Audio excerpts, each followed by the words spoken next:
got played, and we're back with another top plays of September 2022. Forgot the year.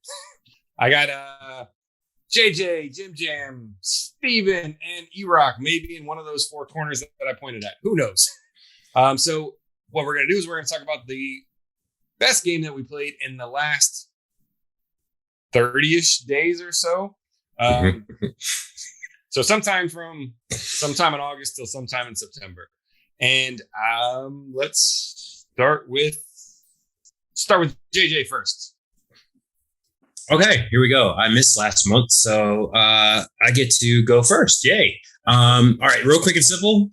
I was at Dragon Con, as you can see from my lovely shirt here. I was at Dragon Con when we did the top plays for last month. So I'm going to pick the game that I played during Dragon Con, because why not? Everything else kind of evened out. I've played it before. There wasn't any real new games that I played this month. So I got to play a classic at Dragon Con. I actually left the state for the first time in like 2.5 years or something like that. Woo! So that was my first time, and I got to play a board game. It was Great Western Trail. Second edition. So that was my first time playing second edition live. I've been playing Board Game Arena. I've been playing it on there. So I knew how to play the second edition when it was there. And it was all had the fancy pieces and everything. We didn't play the special, like, different version or different setup that you could play with the special cows, the orange ones. But we did play the regular version. I played it with my girlfriend because I talked her into buying it. And we played it down in the lobby. Literally the coldest place on earth. I've never played a board game and nearly frozen my toes off in the middle of Atlanta. That was crazy. So it was very much a longer game because she had never played before, and I was getting back into the new version. Hopefully played it right this time, because I've not played that game correctly. I don't remember playing it correctly, except for this time. So fingers crossed. But yeah, my toes literally froze off in that hotel lobby. So that was crazy. Just a little caveat. I went to Dragon Con, not really going to get into all the epic geek stuff that happened because everybody sees the videos of that, but there was a lot of people randomly playing board games. Was there on the first night, and guess what, Erock? Saw people playing Ark Nova. That was pretty cool. Right there in the lobby. So that was pretty cool. When I first got in there, I was like, okay, hopefully I find some board gamers. And there they were in the lobby of our hotel. So last night before we left, cracked out Great Western Trail before we went to sleep, and then had to drive back home, and it was fun as always. I think we've done 1 million overviews on Great Western Trail. Everybody knows how to play it for the most part at this time. But yeah, Great Western Trail, second edition. Have you seen that there's a new Great Western Trail coming, the Argentina version? That's the whole different games. Yeah, I mean, it's a different game. It's got the gauchos on the pampas, right? All right, put the review on the board there, and then we'll get the review going, because I'm in. So well, as soon as you convince your girlfriend to buy a copy, we'll get on that. Oh, she loves Great Western Trail, so she'll buy it. Yeah, I got this. I'm making a whole team right now, and then they'll go buy the games for me, because she jumped on the buy one get one half off sale. She bought 2 games. Like, yes, perfect, yes. And then of course I got a couple checking the Prime video. If you guys go on our Discord, we put the sales in there. Prime Day like part 2 is coming out, and I already got a list going, and they're not in my cart. So yay! All right. I have not played Great Western Trail, so I've seen it played, but I have not played it. Erock, all right. Are you ready? Have you picked the game yet? Indeed, I have. So first of all, I'm talking to you. We're gonna go to Steven. Oh, swerve! Got him. All right, fine, I'll go. Yeah, it's funny. Early in September, I played Quacks of Quedlinburg with my boys, and they absolutely loved it. I was wondering how would it go, because they're only 8 years old, almost 9. So, and I thought that's it. That's my play of the month. That's gonna be my play of the month, because I love that game and they loved it so much. But just 3 days ago, I played a different game, an older game from 2004, I think. So it's getting up there. Called Bootleggers, and we just really enjoyed our play of Bootleggers. And so, you'll hear me talk on the channel sometimes how I don't like Take That much. It's not one of my favorite mechanisms, and I hate it when people put it in like engine builders or long games or something. But I don't mind, and where I don't like that, I don't mind mean games, right? Games where you go in knowing that it's a mean game, and it's not just that's part of the game. That's what you do in the game. And Bootleggers is like that, right? So in Bootleggers, you have a private still. So this is set in the Prohibition is the theme, right? So you have a private still where you're making whiskey. You can even have remote stills. And then you have to take that whiskey and you have to load it on trucks and send it to speakeasies for people to buy it at the speakeasy. But then the amount of influence, which is thugs basically that you've stashed at the speakeasy, those decide whose liquor they buy at the loading dock, right? Whoever leans on the owner the most, and so it's interesting because it's played over 12 rounds and you're given 12 muscle cards, right? The people that are in your gang or whatever. And so every round you're going to play one of those cards, and they cost the ones that have the higher number, which means you're going to go sooner.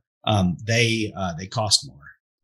But also you just look like I'm gonna have to play all 12 of these cards. When am I gonna play my low ones? When am I gonna play the high ones? And the way that it's divided up, you get 3 from each of the 4 sections of the number spectrum. So it's not, you can't just have a bad deal where somebody gets all the best cards or something. So you decide one of those to play, and that determines it's a tiebreaker for some things, but it also determines there are these thug cards out and influence cards out. You're going to draft one of those, and it's going to say, hey, I can get another die to go in my still because you roll the dice to see how much whiskey you made. Or I could get a card that lets me put more influence on a speakeasy, lean on the owner. Or I can get a card that lets me steal your truck after you've lined it up for delivery. Or I can get a card that lets me tip off the FBI so they just take your truck out of circulation so that then mine can get through and get sold, right? So it's just everything about it is just sort of area control and take that. And it's got a really good theme. It is a little heavily random on the dice because each of the speakeasies, they roll dice to see how many barrels of whiskey it's going to consume that round. So you might have a bunch of whiskey lined up in a thing and just a bad roll, it doesn't get consumed. And then also your own stills, you roll the dice and you could just not generate very much whiskey that turn. And there's even a mechanism where if you made the most whiskey last turn, then the copper is investigating your stills. And so if one of the dice you roll is a 5, it means you don't make any, like the cops busted you that round. And so it's got some weird randomness in it, but it seems a little bit out of place, but I didn't mind. I had fun. In fact, I probably lost on a dice roll.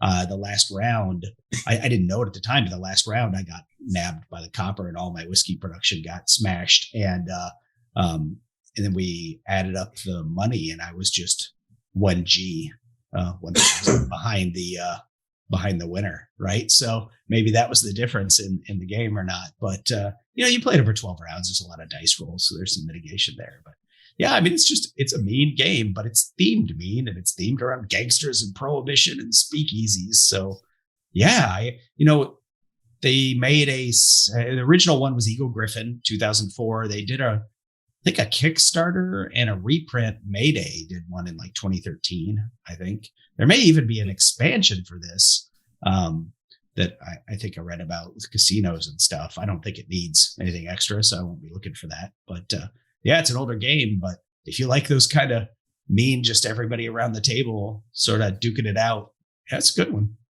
Give it a shot. Boardwalk Empire, the game. Well, I haven't actually watched that show, but yeah. Well, that's because that was, set during that time, and there was a lot of the whiskey running and bootlegging going on. So, and the influence, not the influence. It was a good show. Yeah. Haven't played the game. No. Well, hook up with Steven and play it. So, what was your top play this past month, Mr. Erock? Yeah, it's actually your turn. It's actually his turn. No. Skip him and go to Lloyd. So first of all, I want to give a shout out to JJ because I love Great Western Trail. I love the first edition. I love the second edition. I love that game. I'm kind of hesitant on the new one coming out because I feel like it's the same game, but a lot of the things we do are the same game. So what's the difference? I want to give it a shot and see if it's fun. Anyway, on to mine. So I finally caved to some peer pressure, and my game of the month is It's a Wonderful World. So nice. We picked that up because of such glowing endorsements from our crew. Indeed. And it was really good. I liked it a lot. It's simpler than Seven Wonders. I imagine it's way easier to teach. Mm-hmm. I like the building that you got, like the building to, I'm stumbling over everything, but I like that you choose what to build and you also choose what resources to get to build those things. And the first game I played, it was just kind of random. I was like, I don't know, we'll throw some stuff out and I'll get some resources. And I had all kinds of like red cubes because I just had way too much stuff. And the second game, that's when I put it together. And then I had like 2 cubes extra the whole game, like totally maximized what I was putting down, what I was building, what I was getting, and what I could make. And I thought it was great. It's a really cool engine builder game. Like I said, with the draft, I really like the draft because generally speaking, you can get good stuff out of the draft. Because you only get to choose one, pass them around. So something's coming around and sometimes it comes around again and you're like, wow, I can't believe that made it back to me. But I really enjoyed it. I thought it was really good. We picked up the expansions for it. We haven't played those quite yet. And now we're also curious about It's a Wonderful Kingdom, the 1 or 2 player version, basically. So, but I really liked it. I don't know if it's a Seven Wonders killer per se, but it definitely fits in that same role. And if I'm teaching this, not Seven Wonders. I'm just saying. So It's a Wonderful World. I think It's a Wonderful Kingdom has a fantasy theme instead of this dystopian future. Exactly. Right. And they threw a couple other things in there because of the draft. Like I said, we don't have it, but I did some, I watched some stuff because I was like, I want to see what the other one's about. But they do some stuff where like sometimes you pay to put a card face down and you basically have 2 pools of cards to choose from. So that's the draft. So they put a couple of little like tweaks in it like that so that it's more dynamic as a 2-player game. And I'm really eager to try that because It's a Wonderful World was really good. Thank you, Stephen. So you said you picked up the expansions. I have the Corruption and Ascension expansion.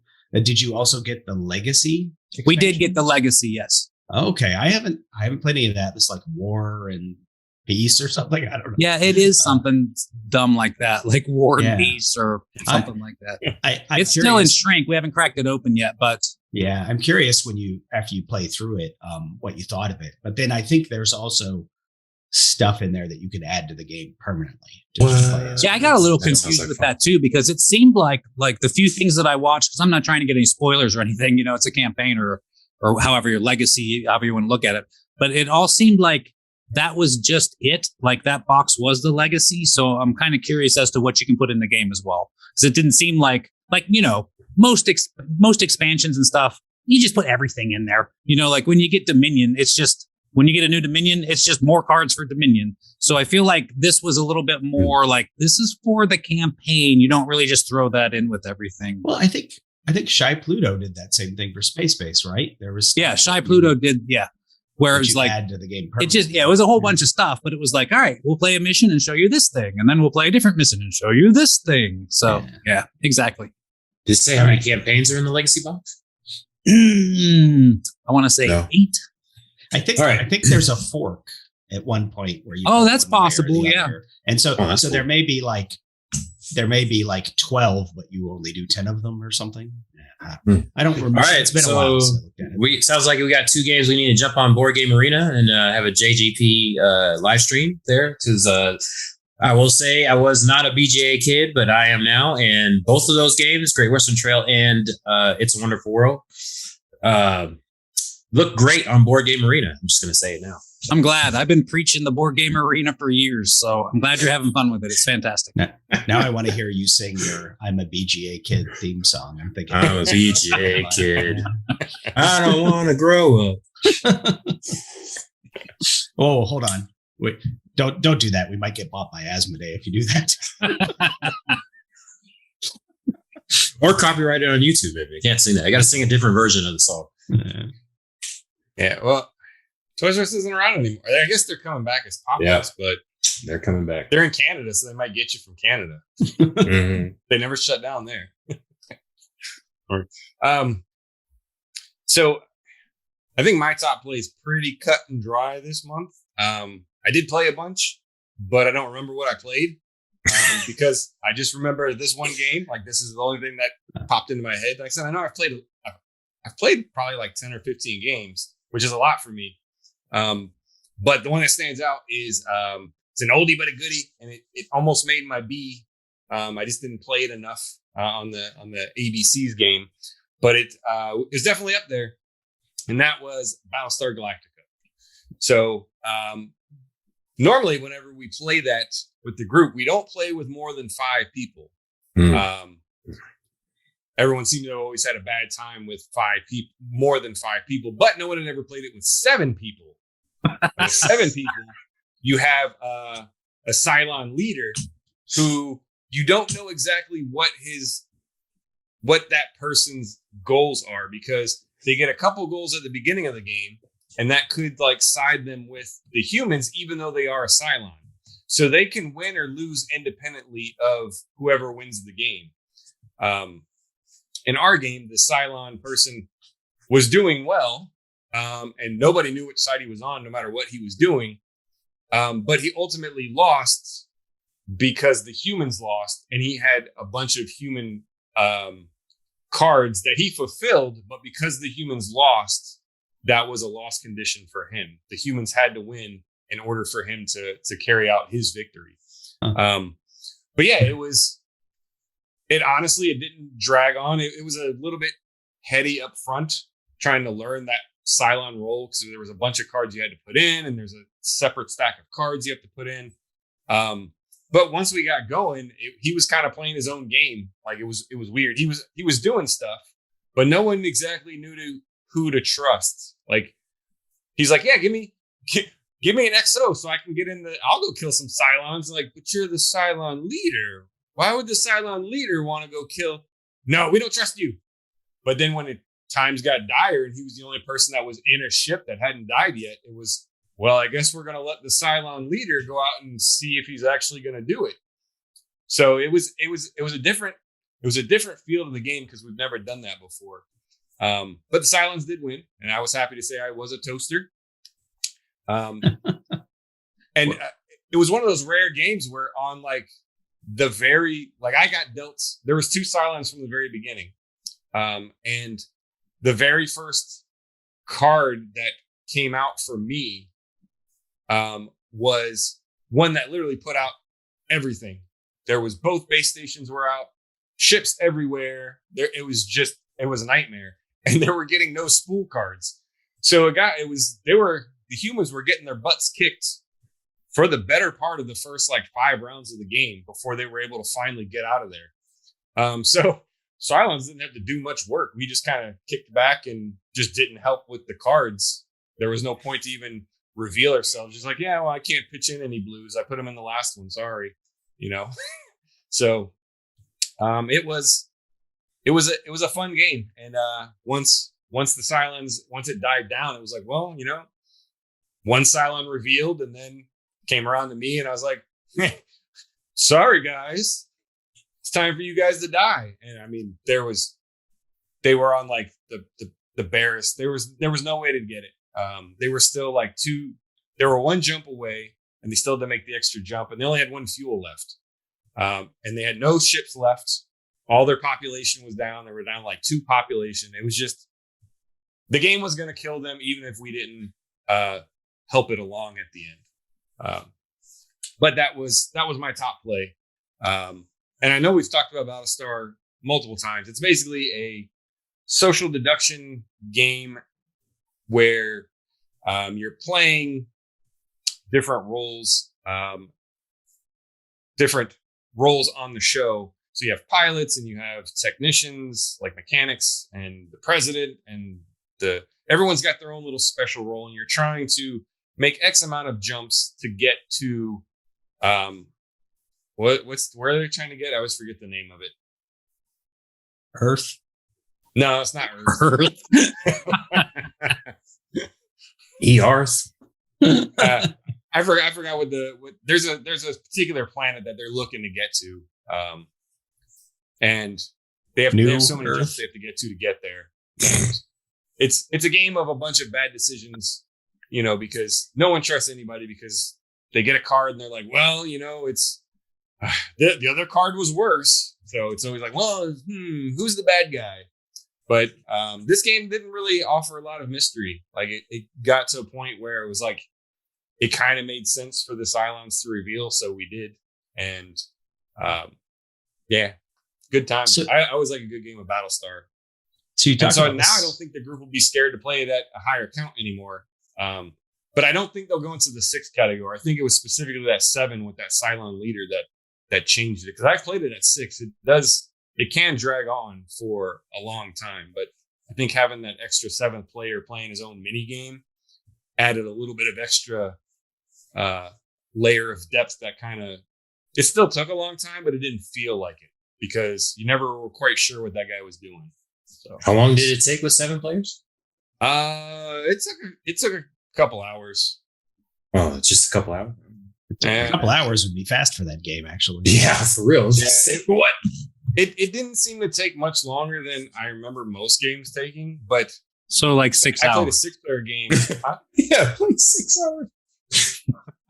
I played a 6-player game that took like 5 hours. So that one, it felt like it. This one, it probably went 3.5, but it didn't really feel like it. And that's doing the whole setup with the Cylon leader. So with 7 players in the Cylon leader, is that from one of the expansions or? Yeah, I think in order to get the 7th player in, it's one of the expansions. We didn't play with Daybreak or something.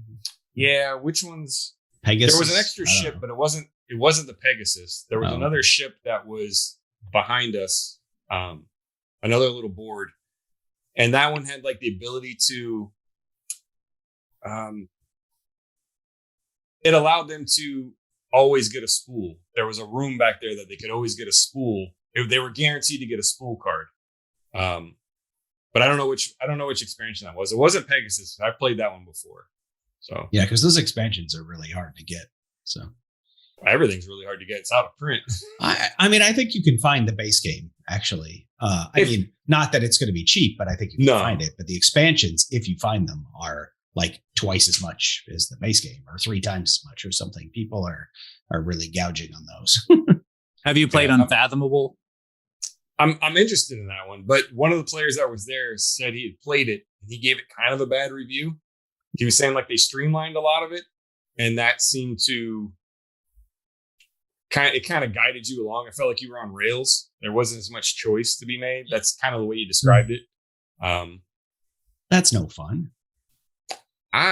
He also wasn't a big Cthulhu fan, so he didn't really like the Lovecraft stuff. So it could have, I mean, bias kind of weighs in, but he made it sound like they combined a lot of stuff and kind of streamlined what you were doing. So I want to say they kind of what they did with Arkham 3rd edition, where they, 2nd edition is just a big sprawling go do whatever, and it's not very focused. And from what you were saying, Arkham 3 is more focused on that story. And I think that's kind of what it sounded like he was describing for Unfathomables. They kind of focused in what you were doing. So, because Battlestar, you can have those turns where it's all quiet and you're like, well, what do I do? There's not much to do. And it's just a round of waiting for a bad card to come out to get more Cylons out. It's like, so. Well, that doesn't sound bad. Streamlining it a little bit. If they went the same feeling, the same mood as the new Arkham Horror, I think that's a plus. So I'd like to hear your opinion. So go play it right now. Get 5 other people, go play it so you can tell me. All right, I'll start my watch. I expect a report. Dark 30. Do they have that on BGA? I don't think so. I doubt it. Yeah, that'd be a long. Oof. Is Battlestar on there? It wouldn't be I like, doubt it. And Through the Ages is on there, so. Yeah, that's true. But I bet they don't have the license for Battlestar anymore. So. Yeah, I'm sure exactly what it is. I mean, that's why they made Unfathomable. Yeah. But, oh well. If any of you have played Unfathomable, let us know, because I'm interested. And all I got is that one guy's opinion to go on it. And I won't buy it because this is all that plays games in my house right now. So there's no solo mode on Unfathomable. I mean, I guess there is. I would always win, right? Just walk around. Right. I'm one of the bad guys. Oh, look again. What do you know? All right. So that was JJ, Steven, maybe. Erock's in that corner, I think. And I'm in this corner up here. Mhm. We just got played. Check the description. Notes down below for all of our social medias. Discord. Come chat with us. Follow us on Twitter, Instagram, Facebook. Come check out our polls. Tell us what you want to see. Come check out our polls. Mhm. Wow. Someone Put that in here for that. Put that in a short. We probably get some views. Come check out our polls. We'll see you next month with another top plays of October, I think. October's next month, right? Yeah. They get Yeah. real spooky. Scary. Yeah, we'll have to play some Halloween games for that. Hmm. Nice. All right, guys. See ya.